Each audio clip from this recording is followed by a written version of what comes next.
شرک کی قباحت کیا ہے؟ رسول اللہ صلی اللہ علیہ وسلم کی حدیث آپ کے سامنے میں نے پڑھی کہ شرک مت کرنا، چاہے تجھے قتل کر دیا جائے یا تجھے جلا دیا جائے۔ اسی طرح رسول اللہ صلی اللہ علیہ وسلم بخاری کی روایت فرماتے ہیں الا اوتیت الاکبر الکبائر، کیا میں تمہیں نہ بتا دوں سب سے بڑے گناہ کیا ہے؟ اکبر الکبائر، گناہوں میں سب سے بڑا گناہ کیا ہے؟ قالوا بلا یا رسول اللہ، صحابہ نے کہا اللہ کے رسول ضرور بتا دیجئے کیا ہے سب سے بڑا گناہ؟ کہا الاشراک باللہ، اللہ کے ساتھ تو شرک کر، یہ سب سے بڑا گناہ ہے۔ اور پھر کہا وعقوق الوالدین، والدین کی نافرمانی کر، یہ دوسرا سب سے بڑا گناہ ہے۔ تو یہاں بھی اس حدیث میں رسول اللہ صلی اللہ علیہ وسلم نے اس کی وضاحت کی کہ اللہ کے ساتھ شرک یہ سب سے بڑا گناہ ہے۔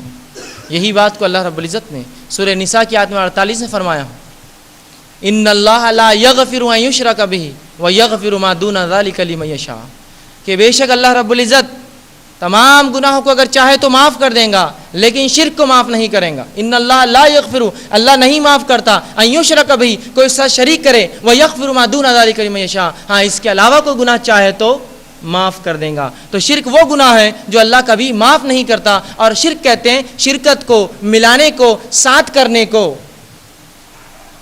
تو ان اللہ لا یغفر، اللہ معاف نہیں کرتا شرک کو۔ اور مشرک کا ٹھکانہ کیا ہے؟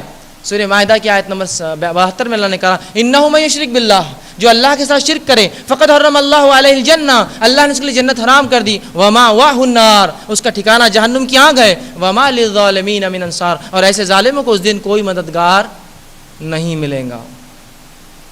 تو مشرک جو ہے اگر شرک کرتا ہے انسان تو اللہ معاف نہیں کرے گا۔ اور دوسری آیت نے فرمایا کہ جو لوگ شرک کریں گے تو اللہ نے ان کے لیے جنت کو حرام کر دیا، جنت کو حرام کر دیا۔ اسی طرح اللہ رب العزت نے شرک کے تعلق سے، اور شرک یاد رکھیے توحید کا الٹ ہے، توحید کی ضد ہے، یہ اپوزٹ ہے توحید کا۔ یہ جیسا دن کی ضد رات ہے اور جو ہے سفید کی ضد کالا ہے، اسی طرح جو ہے توحید کی ضد جو ہے شرک ہے۔ توحید ایک کرنا، شرک شریک کر دینا، حصہ دے دینا، بانٹ دینا، کمپنی جس کو کہتے ہیں، شرکت کہتے ہیں عربی زبان میں، ملا دینا اس کی ذات میں۔ تو بہرحال شرک یاد رکھیے یہ سب سے سنگین جرم ہے، لیکن آج ہم دیکھتے ہیں امت مسلمہ اس شرک میں ملوث ہے، اور اللہ رب العزت نے یہ بات پہلے ہی بیان کر چکا اپنی کتاب میں۔ سورہ یوسف کی آیت نمبر 106 میں اللہ رب العزت فرماتا ہے اللہ رب العزت فرماتا ہے وما یؤمن اکثرهم باللہ الا وهم مشرکون، اے محمد صلی اللہ علیہ وسلم آپ دیکھو گے کہ اکثر لوگ ایمان کے دعوے کے باوجود الا وهم مشرکون، سوائے شرک کے کچھ بھی نہیں کرتے ہیں۔ وضاحت کر دی اللہ نے، وما یؤمن اکثریت جو ایمان کا دعویٰ کرتی ہے اللہ فرما رہا ہے الا وهم مشرکون، لیکن اللہ پر ایمان کا دعویٰ تو کرتے ہیں لیکن سوائے شرک کے کچھ بھی نہیں کرتے۔ تو کہ ہمارا معاملہ بھی تو ایسا نہیں ہے کہ ہم توحید کی بات کر رہے ہیں لیکن ایسا تو نہیں کہ سوائے شرک کے کچھ نہیں کر رہے ہیں، کہ تو اللہ نے اس بات کی وضاحت قرآن میں کر دی ہے۔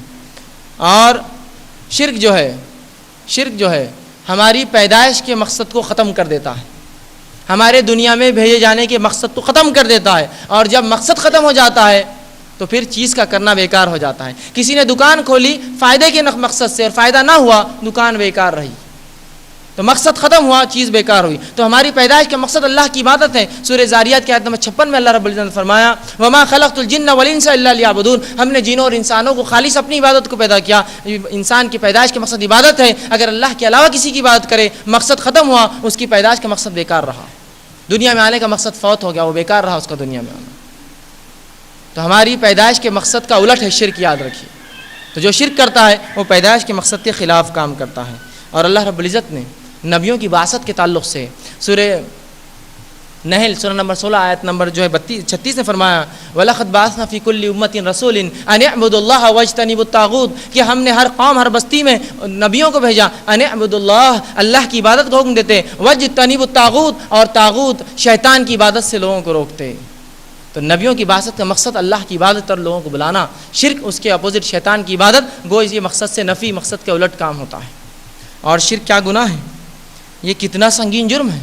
قرآن کی ایک آیت آپ کے سامنے جو رکھوں گا، سورہ انعام کی آیت نمبر جو ہے 82 سے لے کر 88، سورہ نمبر 6 آیت نمبر 82 سے 88 میں اللہ رب العزت نے، یہ قرآن کا ایک ایسا مقام ہے جہاں اللہ رب العزت نے 18 انبیاءوں کے نام لیے، ایک کے بعد ایک دیگر 18 انبیاءوں کے نام لیے. بہرحال تفصیلات کا وقت نہیں ہے, آیت کی تلاوت کر کے اپنے مقصد کو آپ کو سامنے رکھتا ہوں. اللہ رب العزت آیت نمبر 82 سے 88 میں فرماتا ہے الذین آمنوا ولم یلبسوا ایمانهم بظلم اولئک لهم الامن وهم مهتدون, کہ جو لوگ ایمان لائے اور ایمان سے شرک نہ کیا وہی اللہ کی طرف سے امن میں ہیں اور وہی ہدایت یافتہ ہے.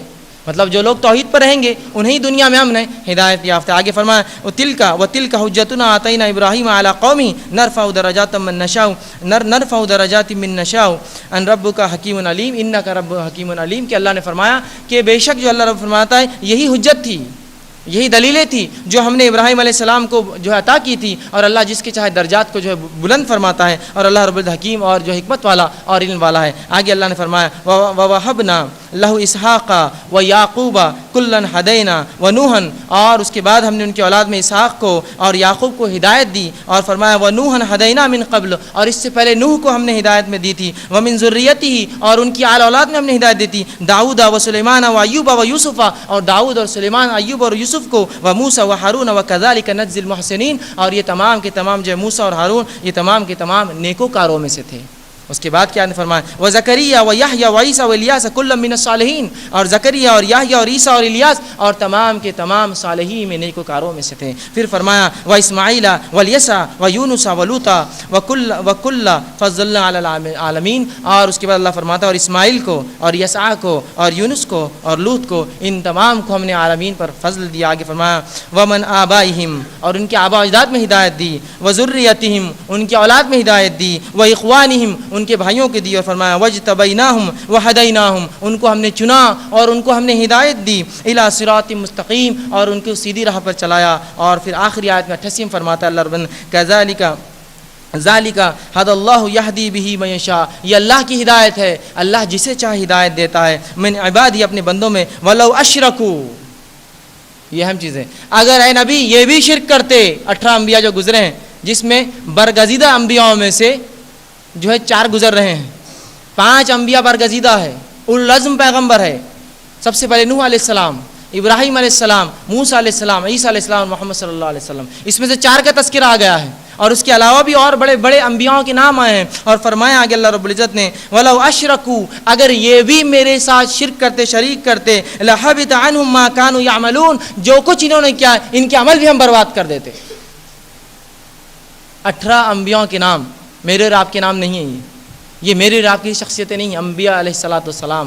کہا جا رہا اگر یہ بھی شرک کرتے تو اے نبی ان کے اعمال کو برباد کر دیتا میں, جو کچھ انہوں نے کیا تھا.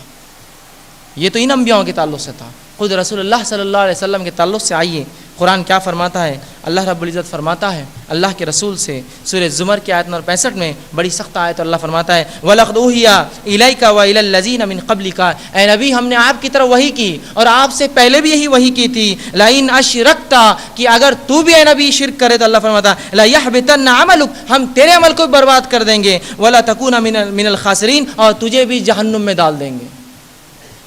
رسول اللہ سے خطاب ہے وَإِنْ أَشْرَكْتَ, اگر تو نے بھی شرک کیا ہے, نبی پچھلی امتوں کو بیان کر چکے ہیں, اگر تو نے بھی شرک کیا لَيَحْبِطَنَّ عَمَلُكَ, تیرے عمل بھی برباد کر دیں گے, اور خاسرین اور آخرت خسارہ صرف جہنم میں یاد رکھی. سورہ عصر کی تفسیر سب جانتے ہیں, وَالْعَصْرِ إِنَّ الْإِنسَانَ لَفِي خُسْرٍ, یہاں خسر سے مراد جہنم ہے. تو اے نبی آپ بھی خسارے میں ہوں گے اگر شرک کرو میرے ساتھ تو, یا شرک پہ اگر آپ کا خاتمہ ہو جائے تو شرک یاد رکھے اگر کسی نے کیا ہو تو وہ رب سے توبہ کرے.